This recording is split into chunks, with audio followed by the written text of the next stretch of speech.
Hai study mates, kembali lagi bersama your study partner, Let's Study English. Kita akan membahas tentang TOEFL skills, yaitu TOEFL reading, skill yang kedua, Organization of Ideas. Bahan pembelajaran ini dibiayai oleh donatur Let's Study. Saya berharap melalui konten pembelajaran ini teman-teman bisa lebih paham tentang TOEFL dan bisa meraih target skor yang diharapkan. Sebelum mulai, perkenalkan, saya Miss Fitri. Berikut pengalaman saya mengajar sejak 2017. Saat ini saya aktif mengajar di dua lembaga, yaitu Jago Bahasa dan Kobi Education. Saya juga punya kelas online, yaitu kelas Bingo. Oke, so let's get started. Pada reading TOEFL, untuk mengidentifikasi tipe questions yang untuk mencari ini ya, organization of ideas, teman-teman bisa mengidentifikasi jika muncul pertanyaan seperti berikut. How is the information in the passage organized? Jadi kayak bagaimana paragraf pada bacaan ini tuh bukan paragraf, maksudnya bagaimana teks ini terstruktur gitu ya, bagaimana struktur bacaannya.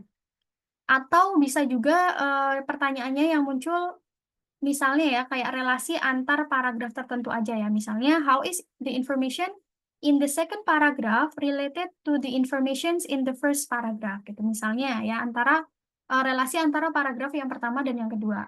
Tapi mostly yang ditanyakan sih relasi antar semua paragrafnya ya gitu. Jadi bagaimana bacaan atau teks ini terstruktur atau bagaimana relasi antar paragrafnya pada bacaan tersebut gitu ya.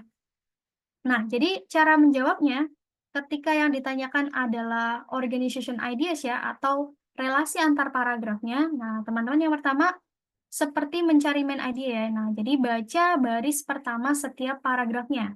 Ya, baca first line tiap paragrafnya. Kemudian cari kata-kata yang menunjukkan hubungan antar paragraf gitu. Jadi misalnya dia relate ya seperti apa sih paragraf ini tuh terstrukturnya seperti apa? Apakah misalnya sebab akibat, gitu ya. Nanti kita bisa mengetahui dari first line tiap paragrafnya. Relasinya seperti apa sih, gitu ya. Kemudian pilih jawaban yang paling mengungkapkan ya relasi antar paragrafnya. Nah, untuk lebih jelasnya kita langsung ke contoh aja ya, biar lebih paham. Nah, misalnya contohnya seperti berikut ya. Kemudian pertanyaannya, how is the information in the passage organized? Jadi relasi antar keseluruhan bacaan ya. Nah, kita baca first line tiap paragrafnya. Sambil diartikan, boleh ya sebagian, sedikit-sedikit. If asked who invented the game of baseball, nah kalau ditanya siapa yang menemukan baseball, most Americans, kebanyakan orang Amerika, would probably reply akan bilang that it was their belief that Abner Doubleday did. Oke, akan bilang Abner Doubleday. Kemudian paragraf yang kedua. Doubleday was given credit for this invention early in the 20th century when sporting goods manufacturer Spalding inaugurated a commission to research the questions of who invented baseball. Oke, masih relate ya. Jadi Doubleday masih dapat kredit kalau misalnya ada ya research questions tentang siapa yang menemukan baseball.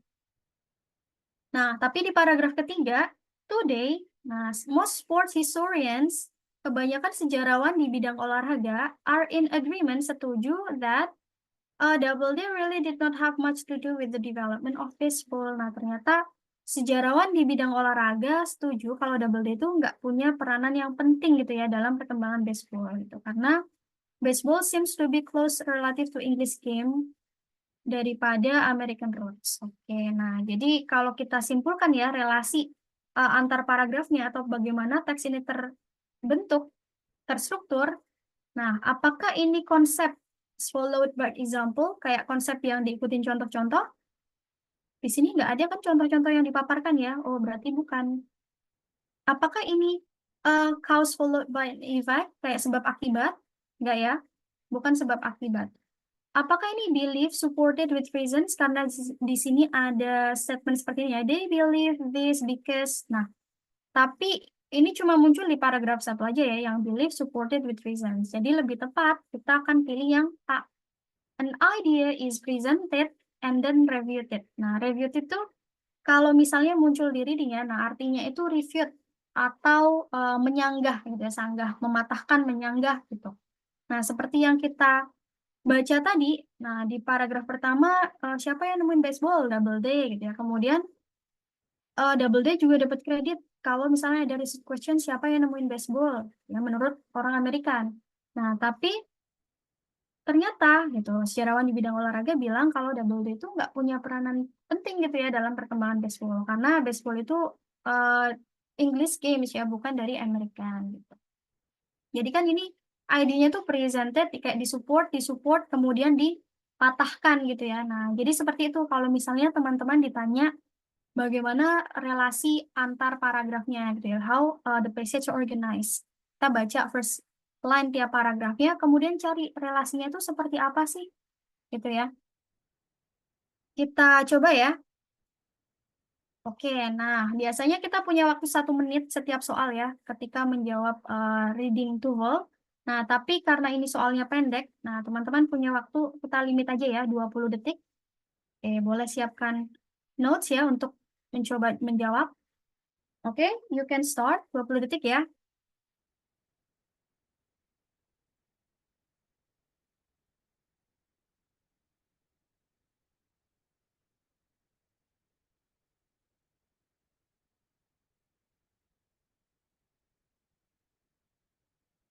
Oke,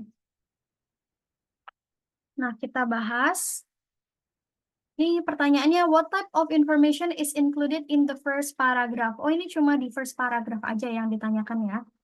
Nih, di first paragraph, IQ or intelligence quotient is defined as, oh ini udah jelas sih sebenarnya dia is defined as, nah berarti ini adalah definition ya. Kemudian, next, nih kita coba praktis yang berikutnya. Oke, 20 detik, you can start.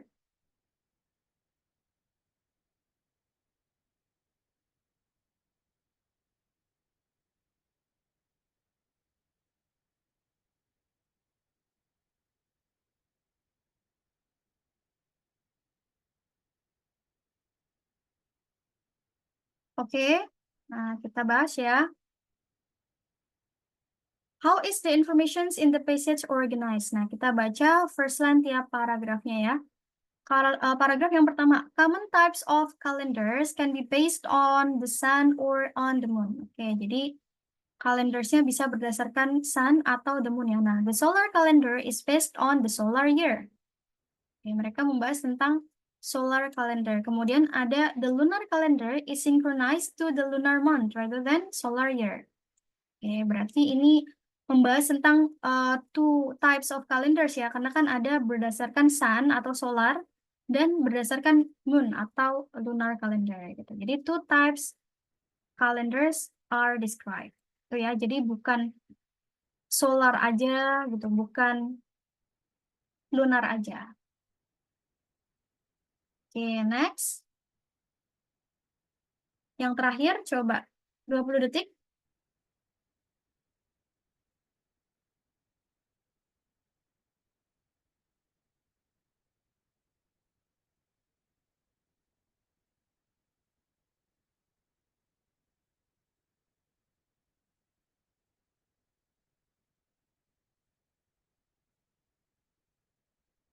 Oke, kita bahas ya.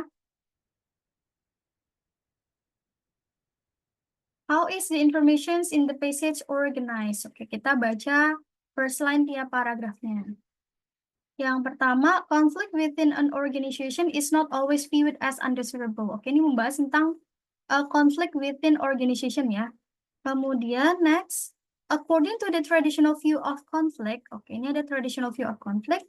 Conflict is harmful to an organization. Tuh, harmful itu implikasinya negatif ya, kayak dangerous gitu. Harmful. Kemudian next, the interactionist view of conflict. Oh, jadi ada dua view of conflict ya. Traditional view sama interactionist view. On the other hand, holds that conflict can serve an important functions in organization by reducing complacency among workers and causing positive changes to occur. Nah, berarti ini lebih positif dong ya implikasinya. Positive changes tuh. Jadi lebih tepat kalau misalnya kita ini ya, misalnya examples of conflict. Ini enggak ya, bukan contoh-contoh konfliknya kan. Kalau origin ideas about conflict is presented, nggak ada according to misalnya gitu ya. Nah, di sini bukan seperti teori gitu ya, bukan awal mulanya munculnya dari mana misalnya. Jadi nggak dijelaskan kan, cuma traditional view of conflict itu seperti ini gitu. Kalau interactionist view of conflict itu seperti ini gitu. Jadi antara B sama C kan ya tadi misalnya. Nah, teman-teman lebih tepat kita jawab yang B karena satunya kan implikasinya lebih negatif ya. Traditional view of conflict itu negatif. Tapi interactionist view of conflict itu positif. Nah, jadi dia kontras. Jadi contrasting views of conflict are presented. Kenapa nggak yang C? Two theories discuss the strengths and weakness of their views of conflict. Kan ini membahas juga tentang strength sama weakness misalnya. Nah, tapi kalau misalnya kita jawab yang C, bentuknya itu akan seperti ini ya. Jadi ada two theories yang membahas tentang strength sama weakness-nya. Berarti gini, traditional view of conflict plusnya apa gitu ya, minusnya apa. Kemudian interactionist view of conflict gitu ya, strength-nya atau plusnya apa, kemudian weakness-nya apa. Nah, ini baru kita jawab yang C. Itu. Jadi two theories-nya discuss strength sama weakness. Ya, jadi view of yang teori pertama gitu ya, bahas plus minusnya apa. Kemudian yang kedua plus minusnya apa. Nah, tapi sementara pada bacaan ini kan kita lihatnya yang satu negatif, yang satu positif ya. Nah, jadi lebih tepat kita jawab yang contrasting views gitu. Noted ya.